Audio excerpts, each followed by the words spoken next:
আসসালামু আলাইকুম, শুভ সকাল। এই যে আবার চলে আসলাম যে আমার সবজি বাগান। এই যে সবজি, এই যে দেখেন সবজি। এই তো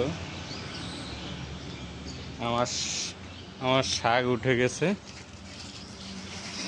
তো সবাই কেমন আছেন কমেন্টে বলে যাবেন।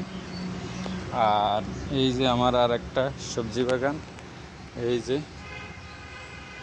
এই হচ্ছে আমার, এই যে লেবু। তো এই হচ্ছে আমার, এই যে আবার সবজি, এই যে সবজি, এই লাউ, লাউ গাছ, লাউ গাছ উঠতেছে। এই যে পেঁপে গাছ উঠতেছে। আর এখানে কিছু বীজ রোপণ করছি, এই যে এই ট্রেতে। এই হচ্ছে আমার সবজি বাগান।